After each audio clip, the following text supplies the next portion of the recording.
Hi guys, we've been studying Monet, color, and also engineering. Think about the work of Claude Monet. What do you notice a lot about it? Some people notice that there's a lot of cool colors. Some other people notice it looks like there's a lot of little dots. This is called Impressionism. Impressionism is when you give the impression of something. It doesn't look totally realistic, but you can tell what it is. Hello my friends, today you're going to be bridge builders, but before we begin, let's see if anyone can remember. What does a bridge designer have to think about when they design a bridge?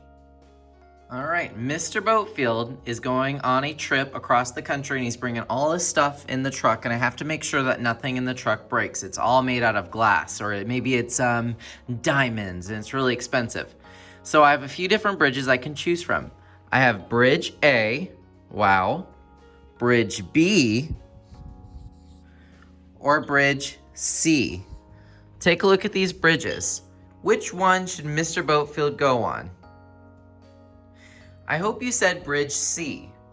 Bridge B has a giant hole in it, and I would end up going into the water. Bridge A is way too steep. It's too high.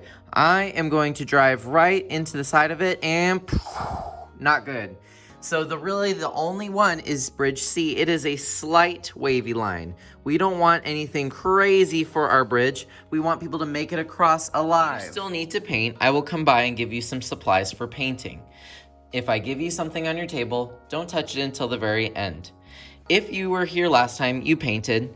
If you weren't, what we did was we took some paint tray, some water, a paintbrush, and we just very lightly gave our picture some color, and we tried to cover up the whole thing using our cool colors: purple, blue, and green. Remember, the warm colors are red, orange, and yellow. But what are the neutral colors? Go ahead. Could someone raise their hand and tell me what the neutral colors are? Neutral colors are neither warm nor cool. They include black and gray, brown, beige, and white. Those are the neutral colors. They're neither warm or cool. Today you're going to be drawing your bridge, and then we're also going to be using paper in creating our railings and making sure it's safe for people to walk on. All right, so what I want you to do is take out a pencil, go ahead and put it on top of your paper, and give me a thumbs up. So this is very important because it's going to determine whether your bridge is drivable or walkable, depending if you want cars or people walking on it. You're going to draw a very light, slight, steeply bridge. Do not draw the mountain bridge. You don't want anyone crashing. You also don't want it too straight. You want a little bit of a curve just for that Japanese garden effect, unless you want it different. You know, if you want to be super crazy, fine. But here's what I would recommend. I'm going to do a slight line from the middle of this side, so I'm going to kind of just measure it with my brain, about right here, all the way to the right side. Let me measure it about right here. And I'm going to do it really lightly. I'm not going to press hard, otherwise you might not be able to erase it.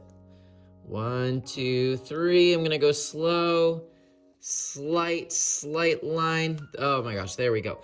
You can barely see it, but now I have a little bit of a guideline to kind of help me out when I start attaching paper. I'll show you what we're doing next, but go ahead and give me a slight line and give me a thumbs up. All right, awesome. All right, I'm ready to start building my bridge. I am going to start cutting.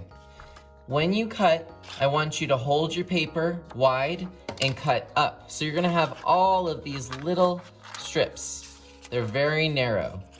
Why? Because we're gonna use them to cut, we're gonna use them to make the curve of our bridge without having to cut in a curved line. So I'm gonna cut all this out and then I'll be right back. Alright, I've cut out all of my pieces.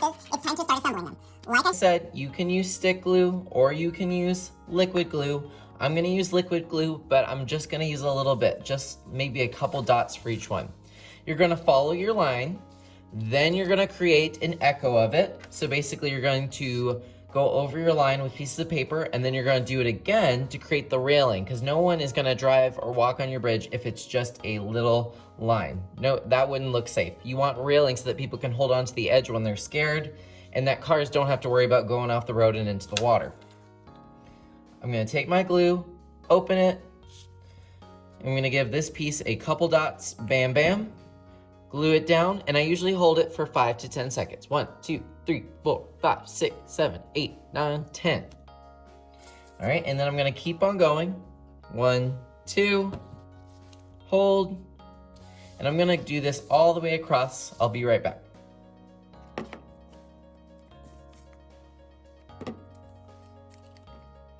I'm not gonna make it go off the page. I'm just gonna overlap it. That way no one knows.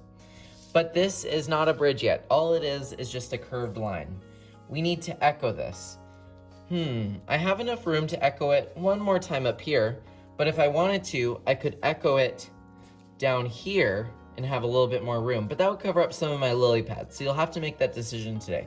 Do you want to echo it down here for your railing, or do you want to echo it up here? I think I'm actually going to echo it down here. So what I'm going to do is I'm going to think about this line. I'm going to echo it by doing the same thing, but just a little bit lower. So dot, dot, not a lot, dot, dot, not a lot.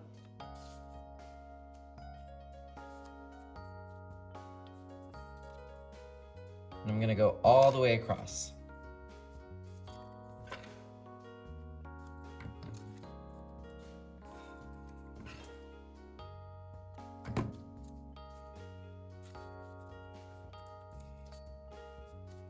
All right, so I have what looks like a bridge. I could imagine someone walking on it, but it's not quite realistic yet.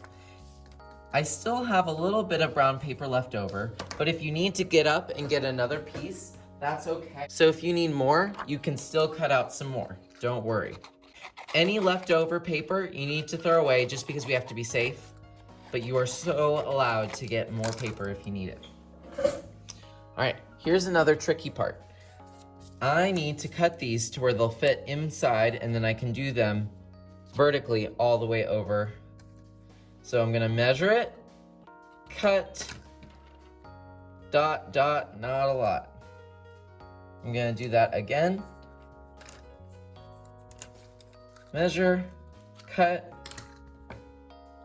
dot, dot, not a lot. And I'm gonna continue this all the way across. There we go. Oh my gosh, I love it. You're gonna have all of these leftover pieces. You can just take them, throw them away. You don't need them anymore. But of course, because there's glue on this, whether you use the stick glue or you use the glue wall, you need to close it, make sure you put it back in your bag, and then we need to put this on the drying rack so it can dry. I can't wait to put these up in the hallway. All the green arrows, put this on the drying rack. We never put it on the top. We always put it at the very bottom.